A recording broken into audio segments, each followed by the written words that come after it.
Bonjour le grand plateau Espace Mini. Bonjour parfait ici. Le monsieur du RDPC est très véridique et le monsieur en lunettes, monsieur le psychologue, veut peindre en blanc le discours du président. C'est aussi ça nos intellectuels qui ne disent pas la vérité là où il y a du faux. On peut aussi les comprendre. Il faut comprendre que le président lui-même ne connaît pas sa jeunesse. Voilà qu'il cite comme exemple les vieux en lieu et place des jeunes. Voilà une dame dont le monsieur en blanc fait allusion. C'est une fierté pour la jeunesse. Le président lit des choses que lui-même ne connaît pas. Patrick Dupuis-Ahala. Incroyable. C'est dangereux, hein? Vous voulez dire que le président vient lire comme un enfant de l'école primaire, qu'il lit le livre de lecture? Non, je n'y crois pas. Ce matin, nous marquons un arrêt probablement majeur pour revenir sur la dernière sortie du président de la République du Cameroun, son Excellence Paul Biya. Le président Paul Biya, comme d'habitude, qui s'est adressé à ses jeunes compatriotes. C'était le 10 février dernier. Ce matin, nous allons nous poser la question: que retenir de cette autre adresse du chef de l'État à ses jeunes compatriotes? Bernard Owena, je vous amène chez un homme politique qui s'appelle Cabral Libi, l'honorable, lui également qui a tenu son discours à l'endroit de ses jeunes compatriotes aussi. Et dans ce discours-là, il faisait comprendre à ses jeunes compatriotes qu'un vieux de 70 ans, de 80 ans, de 90 ans, ne peut pas véritablement comprendre les problèmes des jeunes. Décidément, cet aspect ayant trait à l'âge focalise l'attention depuis un certain temps. C'est un vrai débat ou alors le débat devrait être ailleurs? C'est un vrai débat, c'est un vrai débat. Le problème ici, c'est que nous, RDPC, et ceux qui sont autour du président ne veulent pas de ce débat-là, parce que ça ne les arrange pas beaucoup. Mais je pense que Cabral Libi n'a pas tort quand il dit qu'un homme de 90 ans, le plus souvent, n'est plus au courant des problèmes des jeunes de 25 ou 30 ans. C'est vrai qu'à côté, il y a eu une réplique de certains analystes qui demandaient à Cabral Libi lui-même de donner simplement 2, 3, 4 exemples de ce que lui a fait pour les jeunes au Cameroun. Alors, certains ont même dit que depuis qu'il est à l'Assemblée, il n'a jamais influencé une loi en faveur des jeunes. Non, Cabral s'investit beaucoup à l'Assemblée, c'est même pour ça qu'il prend les balles de partout, les flèches de partout. J'ai vécu des moments assez, j'allais dire pitoyables pour notre jeune démocratie hier. J'ai vu des sous-préfets un peu trop zélés qui interdisaient au parti de Cabral Libi de défiler. Ouais.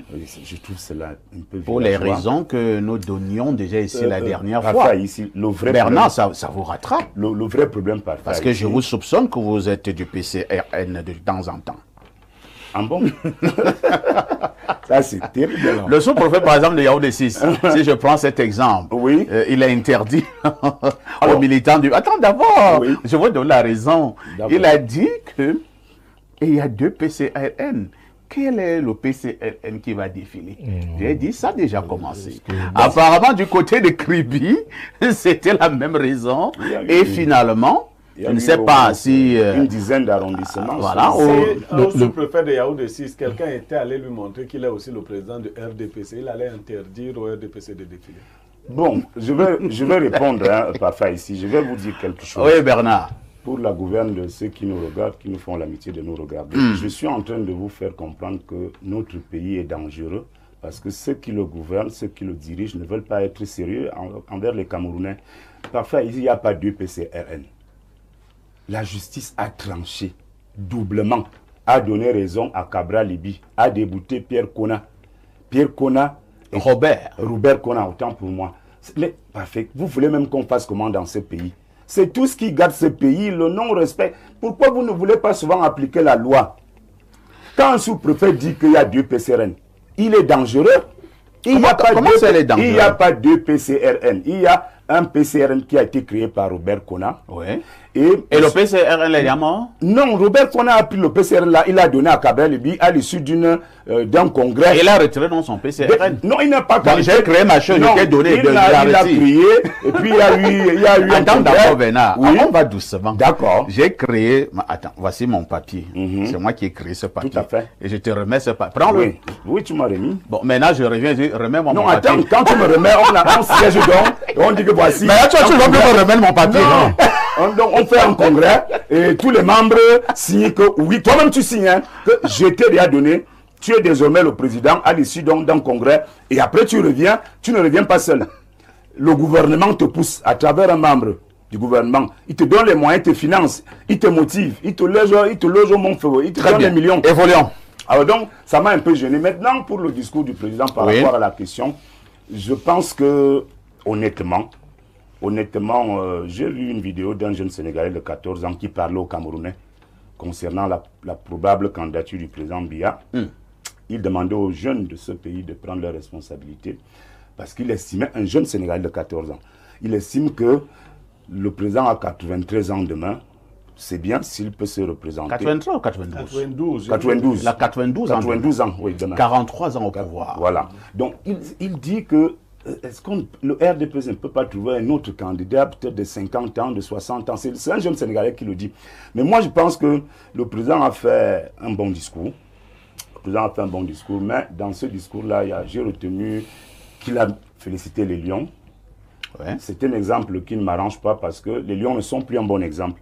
Parce que les adultes qui sont autour du président créent le désordre au sein des Lions.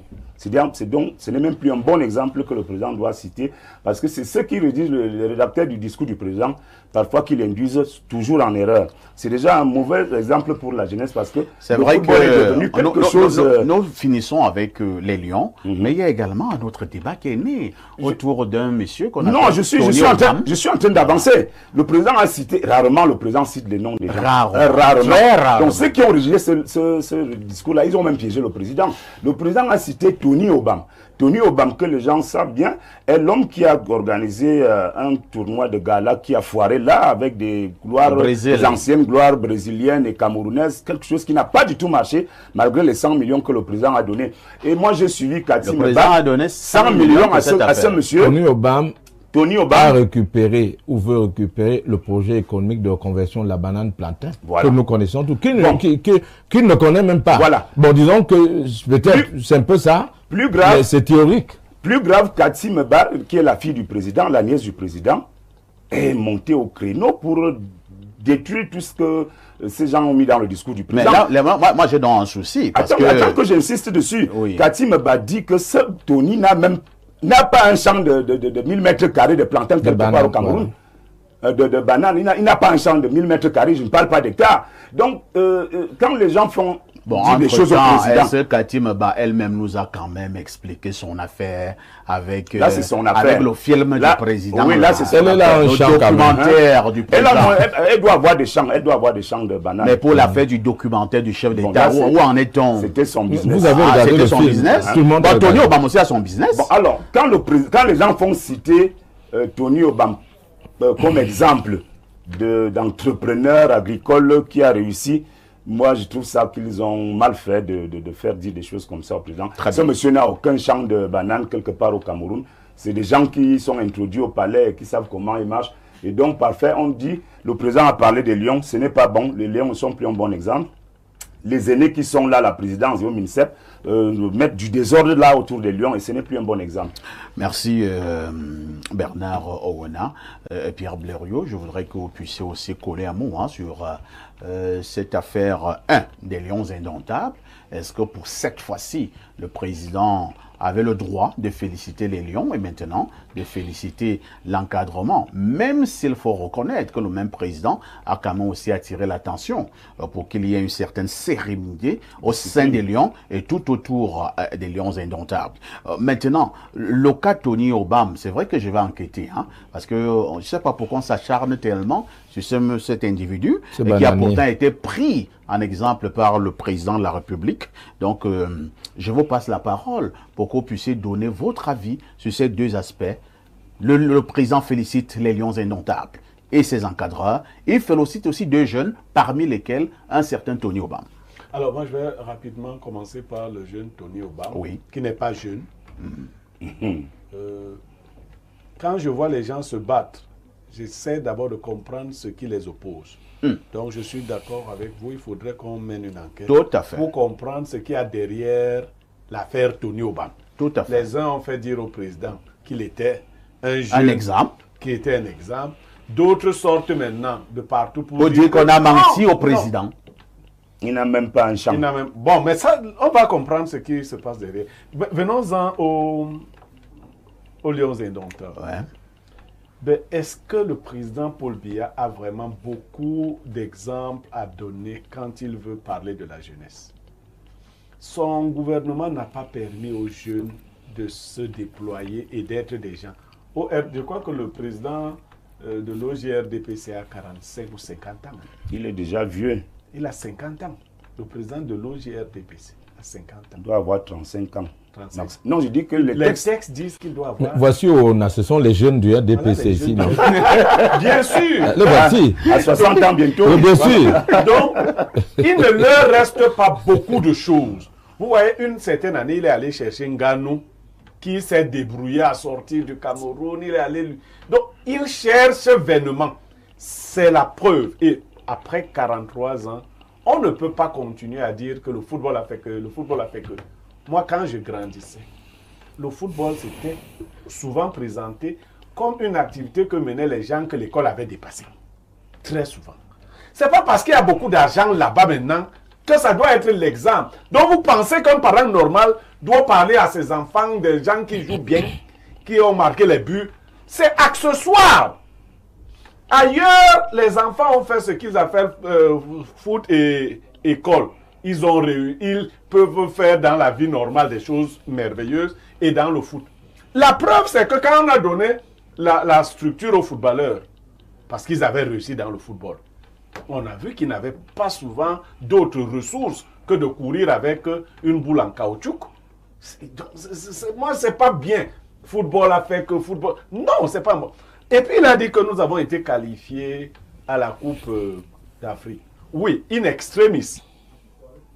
Les gens n'ont pas voulu qu'on mette le nom de Marc Brice dans le discours. On aurait pu dire quand même que...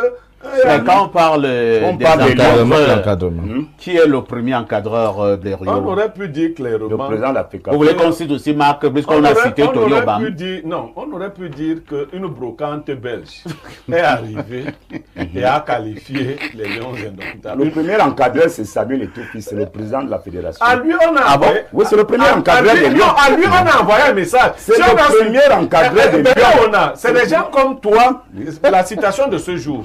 Que quand tu vois les gens quitter un navire... Quand le navire Titanic va déjà... Toi, tu es encore dans le navire, on ne sait pas ce que tu fais là-bas. Mais je te laisse là-bas, tu es mon ami. Oui. Je ne sais pas, le navire prend de l'eau, toi tu es là-bas. Le président a par contre envoyé un message subliminal en disant que à côté de cette réussite, il y a du désordre qui entoure ces gens-là. Qui viennent du palais. Il n'a pas dit du palais. Si ça venait du palais, il aurait connu au palais directement. Mais il sait d'où vient le désordre. Il vous parle poliment. En fin de compte, la jeunesse doit se rendre compte qu'elle a été suffisamment ignorée pendant beaucoup d'années, au point qu'aujourd'hui, elle n'a pas beaucoup de référentiels. Il a invité les jeunes à l'agriculture. Parfait, ici. Je l'ai dit sur le plateau lors de l'analyse de ce discours. Et je le maintiens. Les jeunes Camerounais ne peuvent pas faire l'agriculture. Et pourquoi? Ils n'ont pas les moyens financiers pour faire l'agriculture. Ils n'ont même pas le terrain. Non, je dis tout, ils n'ont aucun moyen. L'agriculture, si vous faites ce que vos parents faisaient là pour manger, faites ça là-bas pour manger. L'agriculture, c'est qu'il faut avoir des moyens et des costauds moyens. Il vous faut régler la question foncière. Pour régler, tu ne vas pas arriver chez les Mbarkono parce que tu as vu les terres d'Haïti, tu dis que je suis venu faire l'agriculture. Non. Si tu trouves un Mbarkono qui vend, comme les parfaits sont à 40 km de Yaoundé, il va te vendre 1 hectare à 10 millions. Parce que d'ailleurs, ils ne vendent plus un hectare, ils vendent un mètre carré, s'ils acceptent de te vendre. Ensuite, il faudra avoir les moyens pour avoir les engins qui vont... Et ainsi de suite. Donc, ce n'est pas là-bas. Si c'est à la matière que le président vous envoie, vous ne pouvez pas. Un jeune a fait 22 ans à l'école. Il est entré à l'école à 3 ans. Il a 25 ans aujourd'hui. Ses doigts sont devenus tendres du fait d'arrêter le stylo. Et c'est à ce moment que tu lui annonces qu'en fait, on t'a trompé. Quand tu es allé à l'école. Alors finalement, Blériot, que faut-il donc faire? Parce que tel que vous présentez la chose là, il ne reste donc pas d'issue aux jeunes. J'adore cette question, parfait, je vais te répondre. Oui. Quelqu'un organise son affaire, sa fête. Il échoue dans tous les plans d'organisation. Quand il a déjà fini d'échouer, tu lui dis que tu as échoué, il te dit que faut-il donc faire. J'étais quand tu commençais. Voilà la problématique. Donc, l'affaire est totalement gâtée. Et vous dites que faut-il donc faire? L'orientation a été mal faite. Les jeunes qui s'engouffrent dans les universités seulement, les universités littéraires, scientifiques, pour apprendre la géographie et la sociologie. Non, même la science. Vous êtes en train de tirer sur le professeur Lupsi? Je peux même tirer sur lui. Lui-même sait que ils n'ont pas besoin de tous ces étudiants dans leur filière. Bon nombre de leurs étudiants devaient faire autre chose. C'est-à-dire que l'école doit être organisée. Il faut des sociologues, il faut les psychologues, il faut tout cela, mais dans des proportions bien définies. Il faut que ces mêmes jeunes, moi quand j'entrais en philosophie, nous étions 70. Aujourd'hui, on me dit qu'ils sont 600 en première année. Alors qu'eux-mêmes voient. Vous savez, quand on va faire le concours de l'école normale philosophie, il y a 25 places. Et 5 places seulement pour les gars qui ont fait filière philosophie.